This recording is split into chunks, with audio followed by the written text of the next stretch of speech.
Welcome here, my friends, to Interstellar Space, Genesis, Children of the Stars, and there's a new expansion for this out. It's called Natural Law, and the developers have contacted me, supported this game from very early on. And what is that game? It's a 4X game. It is similar to both Endless Space and Stellaris, in that it has a lot of pre-made playable races, but it has also a lot of things that you can create. You can have a very detailed galaxy setup, as you can see here. Distance between systems, the spread can be adapted. The planet number, resources, the specials. For example, space monsters, everything's like that. Special anomalies, special resources. And the number of space monsters can also be adapted. And we have a few galaxy sizes that you can have in this game. A few difficulty levels, as you can see here. And I haven't played it in a while, so we'll just go for average and a gigantic galaxy, of course, so you can see how long that it needs. You can choose any number of players, up to 8. And I've never seen it like lag or something like that. You can see these are the pre-made and also animated races. Very nice. The democratic and charismatic humans. The quickly growing Dragul that are a little bit primitive warlords. The Moltar on their lava worlds who don't grow very fast but have absolutely no competition in their ideal biome. The Sulak, with a high pop growth, hive minds and subterranean, so they can fit more people on a planet, among other things. The Kayak, flying themselves, have a good bonus for ship attacks. Low G world, master architects as well, for more infrastructure, more room for things on the colonies. The mysterious Nova, living in a utopia world, very concentrated on research and culture. One of my favorites. Then the Serix. That are two of the new races, the animated ones. As you can see, they are little furry things inside giant death robots. What could go wrong? The self-proclaimed upholders of peace and arbiters of justice throughout the galaxy. They are offering an unrequested and unwanted service to other species of the galaxy, namely keeping the peace, and they will demand pay for that. They have a very big advantage in ship attack and ship defense and all kinds of things military and spy-like. And as you can see, with every race and empire, you always also have two special abilities here. You have a special fleet set, and you have a special Titan ship ability for their big ships. In that case, Command Carrier, which has 50% more hit points and 6 more combat speed. And fighter and bomber bays require no space on the Titan, which is extremely good. And we have the Palaceans, the new Palaceans. That's my new favorite for the expansion. They are living ecocentric in a utopia. Like, they are the Fridays for future crabs, if you so want so. Had they not ascended to explore the stars, the Palacean would never have known how uniquely wonderful and fragile their existence truly is. They're definitely focused on resource production and a lot of just making them do well. And they have a Stellar Blast, though. That is a very offensive ability for the Titan ship that damages all objects within 15-foot radius of the Titan. So that's an AoE ability, very strong. As you can see, they ideally start in a swamp. Also on acid and terran planets. Hostile for them are lava, desert, icy and barren planets. But with the right technologies, we might get access to them as well. As you can see, you have different options here. You can have also from the events, additionally to the galaxy setup, you can have the options set up from few to many events or no events at all if you don't like them. You can have an election victory or not. That's the diplomacy victory for the galaxy. You can have random tech trees or not if you're bored with an usual tech tree. And you can activate random tech tree and showing them or hiding them, getting surprised. You can have tech brokering, trading technologies their own, including those researched by the player, as well as acquired through espionage, traded with other partners, etc. So that will lead to a much quicker progression in tech. And random culture perks. The space culture perks tree is randomized up to level 4. So there's a certain amount of culture things. It's comparable to the traditions with Unity traditions, for example, in Stellaris, or to similar trees in like Civilization. And in these trees, you will also have that randomized along with the tech trees. So there's a lot of replayability in that. I want to show you how to create the races. As you can see, you can choose from the appearances, the ship appearances, the Titan ability from all the pre-made races, the affinities, the swamp or other ideal worlds. You have a lot of options that you can have here for pop growth, industry production, money production, culture production, science production, ground combat, ship defense, ship attack. The government type from utopia, that is very expensive to buy, to democracy, hive minds, dictatorship, feudal governments. Then you have a couple of unique abilities, 16 all of them, from enlightenment to where you see a lot, and have a little bit of research bonuses to world shapers, giving you terraforming bonuses to something like armistice, where you can enforce a peace treaty, obsessed builders, investigation, clairvoyance, empires due. Everything has something very special. The warrior code, probably very attractive to some of you. And to the unique abilities, you also have special abilities. For example, like you could be repulsive, that gives you bonus points, hence -2 points.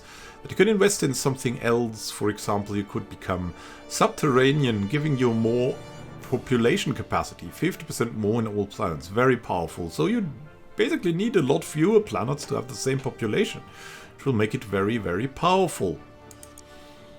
Let's start the game to show you a little bit more about the great game. And I'm not cutting this. So this is live generating the game. As you can see, it takes a while. We also have a gigantic galaxy. But it's not as long as it could be. The game itself is playing turn-based. Emperor, your adventure begins. And you're starting on a home planet here. This is a system view screen. In a system, so you could have several other planets there. It's very rare to have other planets in your home system. Though, and you can explore a little bit more in the sector where your home system is currently placed. So you could explain, as you can see, there's the center here that costs 8 points, or 8 rounds in that case. And then the outer ones have 4 rounds only. Why is that more expensive? You see it already. Well, if you explore twice, or you can have a chance to discover even more secret things about your sector. So we're definitely going to explore our home planet's sector even more, and then we'll go to the other sectors. There are also different things in your culture, in your traditions, in your research, which will make you faster in discovering this, or more intense. Then you have here, you can adjust how much tax you want. You have a trade income and you have a tax income. If you tax, that will usually be taken from your culture and your research income in turn. So it's all about balancing it a bit. The research screen displays over technologies that can be researched. Yeah, you have a research screen. As you can see, you have defenses, weapons, economic, propulsion, planet engineering and construction. And there's a lot of tiers that you can reach there, up to very, very high tiers where only ultra weapons and ultra defenses reside. Most of the technologies end at stage 7, but it's rare to get there if you don't specialize. Specializing can be good in this game, depending on mostly what your area of start is. You see where you are, and then you see, Do I need maybe some colonization options opened up to me? Like lava colonization, desert colonization? Or do I want to advance my ecology? Or do I need more and better ships? Then you go along ship weapons and defenses. Or do you have time to build? Then you do some building, and so on and so on. So there's a lot to choose here.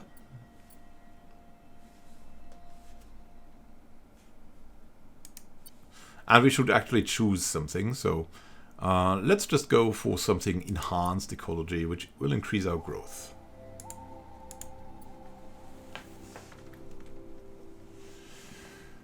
Then let's have a look at the colony itself. Development screen, where you can begin construction. And the colony screen has several very interesting features. As you can see here, we have production allocation. And you can steer this by putting it in that triangle. And what this means is you can produce infrastructure. If you concentrate more on this, you'll be concentrated on infrastructure, and that will deliver you infrastructure which gives you room for buildings. And if you focus on this side, you will focus on construction, finishing the construction projects you have here, like ships, or also some buildings probably, if they are unlocked, which they are currently not. Then you could go for this, which increases the planetary engineering production, which would make the planet better to live on through the planetary engineering. So it's all about balancing that out, or in some cases focus on things to make your population happy and growing. If you see, if we're going into that direction, our population growth is 2.02%. And if we're going into that direction, our population growth is, for example, only 0.8%. So next population unit here would be 20 turns. And next population unit here would be only 8 turns. So there's a lot you can change. You can basically produce infrastructure, so room for buildings, or you could produce whatever you want to produce, like buildings or ships, or you could produce population, or if you would call it like that, room for population. Then you can have a governor that you can hire later on if they are coming for you. Leader management screen display. At the moment we have no leaders available. You'll gain leaders through exploration, and from time to time someone will come and say, hey, I want to be your leader, what do you want to hire me? And then you'll have to pay a little bit, or some leaders even give you income, and then you assign them to, for example, to governor, and then he'll do his thing and improve the colony, improve the output of the colony, and from time to time gain levels even. And new perks that you can decide on. And alien species in the galaxy. So that's the overview screen. As you can see, you have your details, colonies owned outposts. Outposts are star systems where you don't have a colony in, but that still belong to your people. The Empire affects what additional bonuses and things you have, the abilities you have, the galactic wonders, how the Galactic Council thinks of you, the player difficulty, and what kind of government form you have, the biomes, which is ideal for you, which is not ideal, which is hostile, the gravity. There's also gravity, that is also something that defines a planet. So you can have moderate, low, or heavy gravity. So if you're starting out with low gravity, you'll have severe problems on heavy gravity, but you'll do relatively okay on medium gravity. While if you start out with heavy gravity, you're doing okay in moderate and low G gravity. So then there's some wars, treaties that you can see here. At the history graph, how strong you are in points, ranking status as well. So that's very handy. Then we come to the ship design. You can view all the currently available ship designs of your Let's get into one of the ship design things. As you can see, you can modify a lot of things. For example, you could add some lasers to that. Later on, there are other options here, for example, for shields, special systems. that you can research or find, and that you can modify your ship and also give it some extra entertaining abilities. You can choose what you want to produce here, like you could make a big battleship, or you could make even a Titan with its special system on.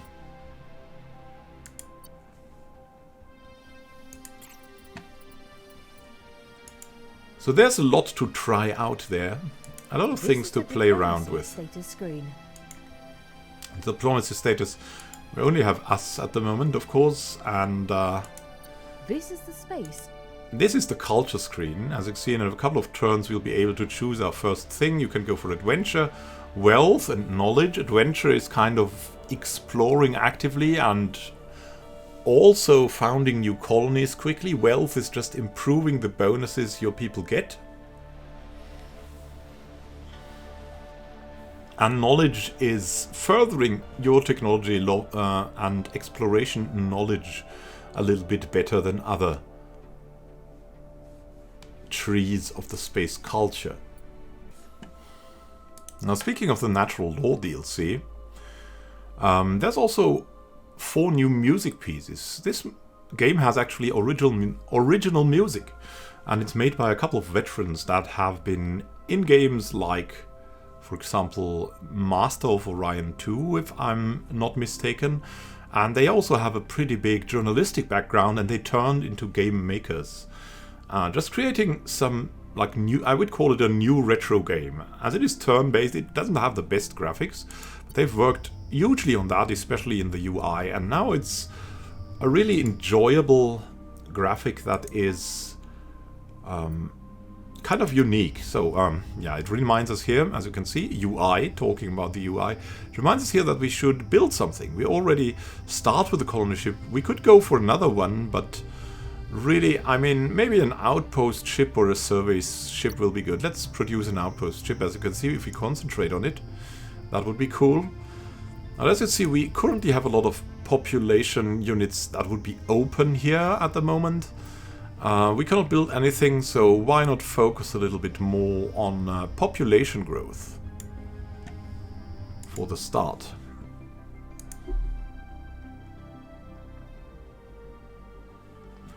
And play a couple of turns together, just so you can see how it generally feels. At the start you usually don't have so much to do. The research team have completed their work in the planetary engineering field, as you can see. 10% pop growth and morale on the colony, enhanced ecology. And barren worlds cannot be enhanced ecologically. That is something that you can, I think, build here now. Let's just look at this thing. Not yet, but you can, in general, it is enhancing your ecology. Then you can also send around the ships. Shows the composition of your fleet, including information about each military ship's crew. For example, here. And I'd also only send out the small ships to the other stars here that are connected to you just like that. Some are also connected via hyperlanes, but they have usually a very great distance. So it's asking me to research something next. Let's see what we could go for. Maybe, oh, I don't know, maybe terrestrial terraforming, I don't know. I don't think we need to do that. Barren colonization, for example, is something very powerful, so you can start to colonize nearly every planet, which is just great. This enables you to make capitals, special capitals for your empire. You can have an economic and technological capital. And you could have here, for example, asteroid mining. Gives you 1 free freighter fleet. Production and volatiles exploitations require an available freighter fleet. Free freighter granted only when the tech is researched by the player. So we get a freighter for that, which helps us with trade and asteroid mining itself. So why not do that? We have a space culture level up. We can now choose in which direction we want to go. Adventure is, of course, pretty nice, and there's also, I think, something that gives you an actual ship.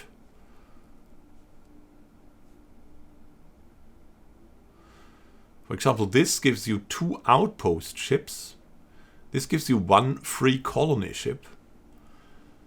These things give you production per pop on the Empire, but I think getting a colony ship at the start is pretty good. We just have to explore a little bit more, but why not get that? And plus 150 production when building a colony ship on the home world. Just that bonus. We have a colony ship completed here already. Yeah, that was the ship that was given to us quickly.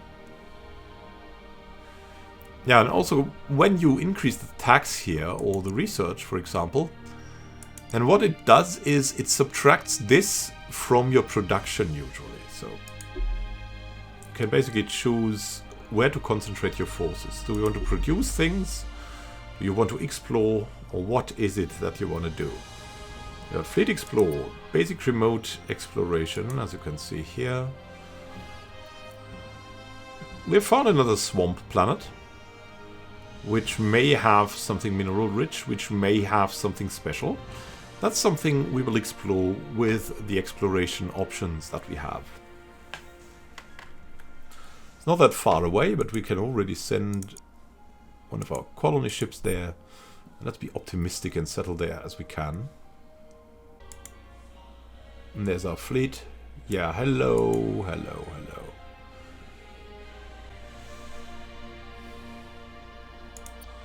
And there's usually something that enables you to do something. If you have something to do, then you can choose it here.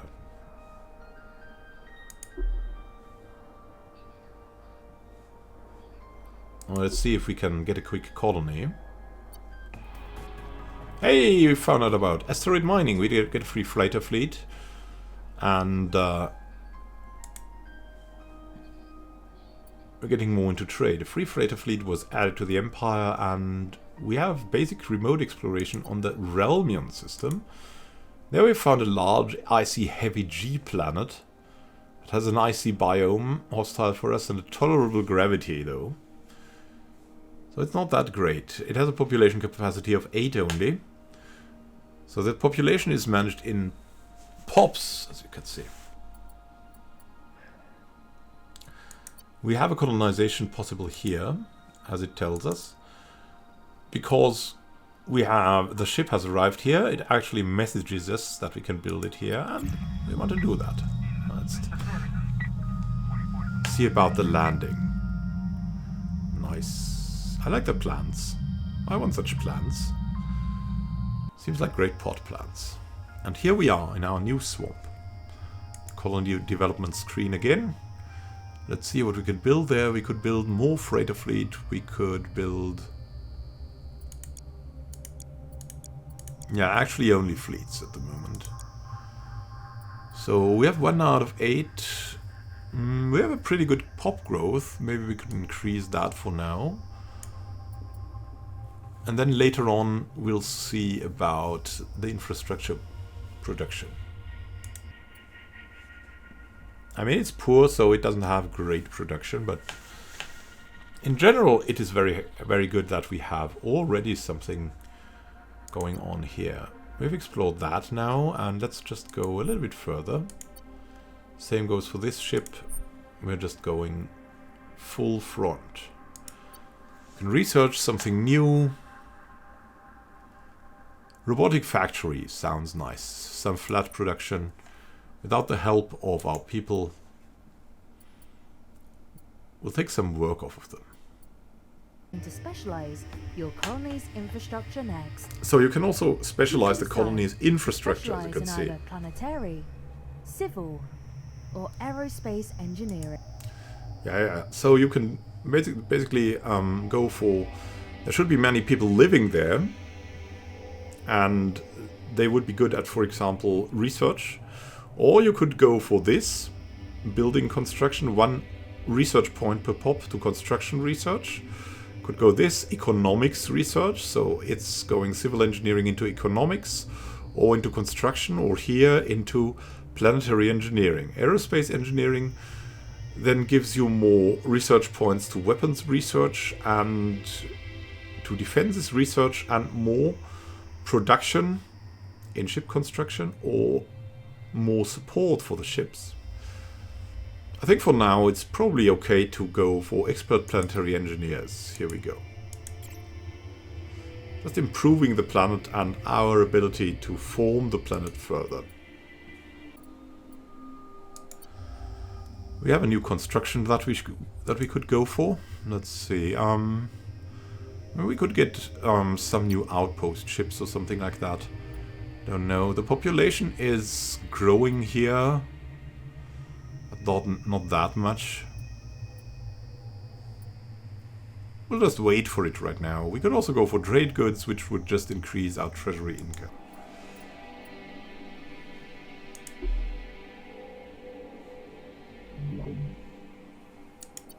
Explore the sector here. Let's see what we found.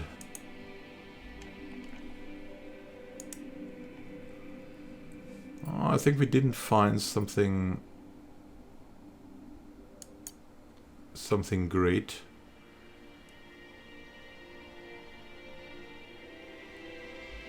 Yeah, it's just we have found out nothing new, as it seems. That is not bad though. So let's just go and further explore, maybe in this direction where our new planet lies. Maybe we can find out something about this. Full exploration report. Yeah, there's a lot to find out in unknown systems, but in the known systems, it's sometimes pure speculation if you discover something completely different.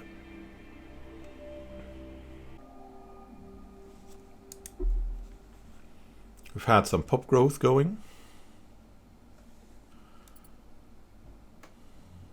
There's some immigration possible here. And immigration, though, is not possible. Completed the work in the construction field, planetary improvement, and maintenance slot. As you can see, we have explored a new sector remotely here.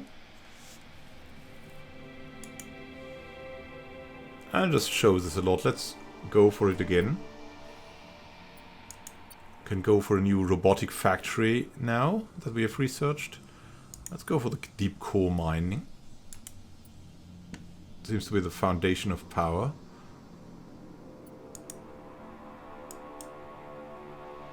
Our exploration ship has nothing to report. And what do we have here?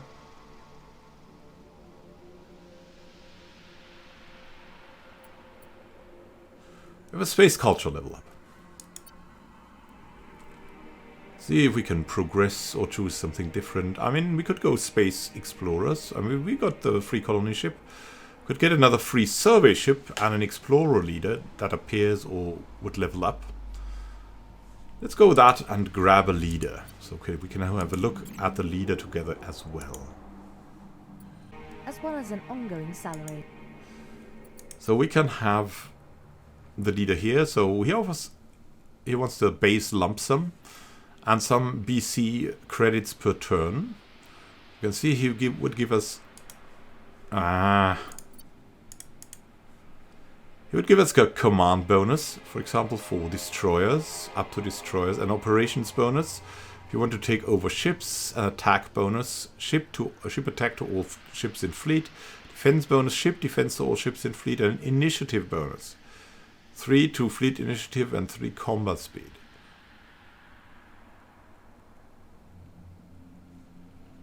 And we'll accept. So here we have him. He has a better outcome from searching ruins and a 10% chance of finding something in ruins. Also completed the survey ship that was given to us just like that for free. So we can also send out the survey ship now. Why not to one of the unexplored planets out there?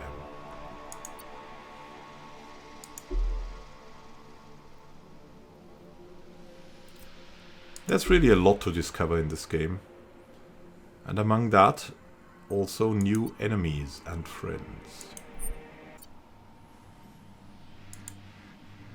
Gotten a full report here. And as you might notice, the music is pretty much enchanting us. Look at that. Acid biome is actually not that bad for us. So we could send another colony ship over here. have the survey ship here. We could just send it to the next star. In general, you want to have your forces connected usually.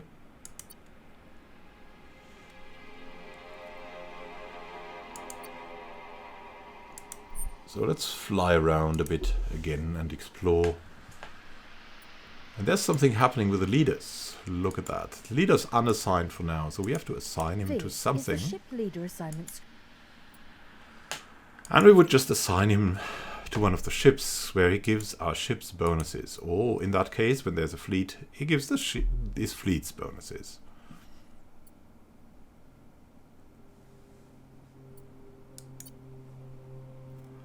We have another one coming. Administration, labor.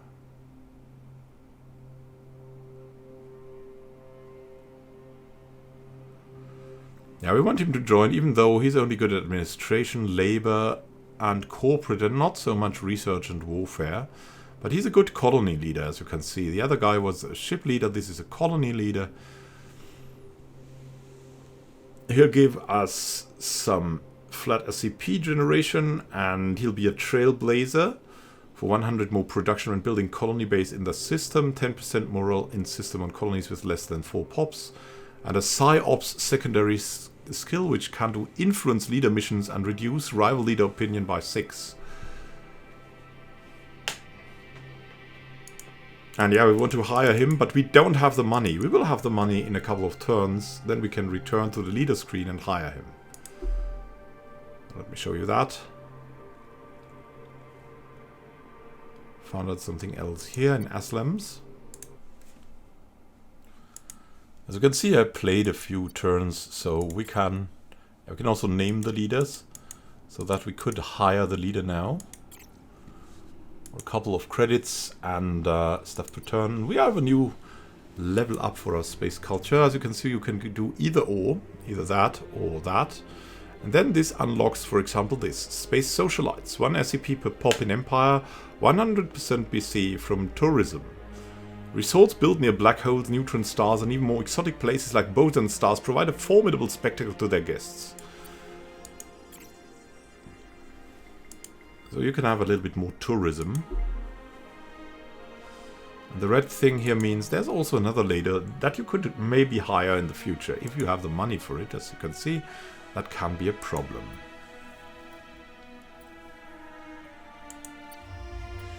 We'll also install the governor here.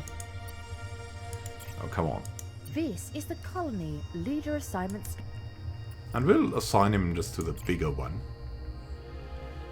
It also makes sense to have multiple leaders for multiple colonies there, as they usually almost always do something great for the colony. So what we can do now is leveling up his skills. One of the skills, for example, we took defense here. It's leveled up when he's leveling up, and we can learn something. Basic astrobiologist or basic helmsman. Just another better way to customize your leaders. For example, that 5 RP to planetary engineering, 4 RP to planetary engineering, level with a discovered tech, or this thing, 15% more defense to leadership. Leaders' productivity in performing highly advanced evasive maneuvers makes them an exceptionally hard target. So it would improve that, but we're going astrobiologist for now. Just going for a little bit more prosperity according to the theme of our civilization.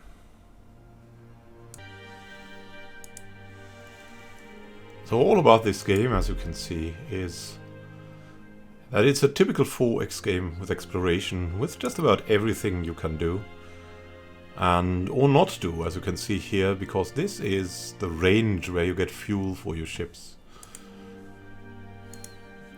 You can explore, you can go for wars. If you don't buy your leaders at the right time, they will actually leave, like this one, who came up to us as well.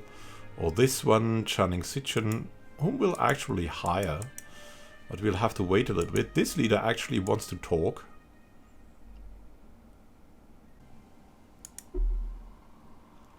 Another pop growth and another light thing. So what this game does is, first it brings you back into a time where these rather simple, still complex games were actually in there, because behind its retro graphics, this is just as much a game as, for example, Stellaris. And it gives you also an opportunity to experience something as complex and beautifully done like that in a modern shape with nice music, if you have maybe a little bit of a slower computer, as it doesn't need too much system-wise to run it smoothly. It's also turn-based, which means it's pretty chill, and it also has turn-based ship combat, which makes it very nice to enjoy. So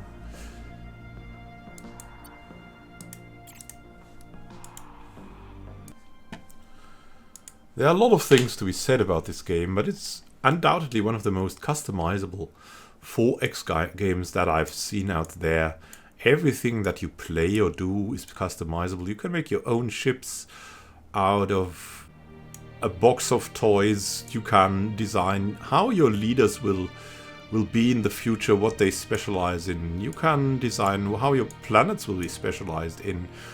You can choose in which order they will specialize or do things to specialize yourselves in. You can decide everything. This game gives you a lot of power, and it gives you a journey back to these great old 4X games that gave you just, among everything, they were not story driven, even though they gave you a lot of opportunities to build a story yourself. They give you a certain kind of freedom. That freedom is often reduced in the modern 4X games, especially in things like Endless Space, where everything is like more a story experience. But also in Stellaris, even though it has a lot of freedom, it also has a few lines of quests that bring you, that railroad you onto one line of action, or not, but of course who wouldn't do that. And so you experience replaceable adventures. In this game, you're just surprised everywhere. It's all a little bit random, but that's also its strength. And you can even randomize it more if you like that. So you can play to its strength even more, which is only an advantage in my book. As you can see with the gigantic galaxy, there's just a lot of stars. It will take a while before any one of the 8 other players will even reach you and bug you with something. And then you quite have some time to decide, do you want a war, or do I want someone to be friends with in this game? Do I want to win diplomatically, or do I want to dominate the galaxy? Thank you for watching, and happy gaming to you. This is Manuel Khan signing out. Have a great time until next time, and happy gaming.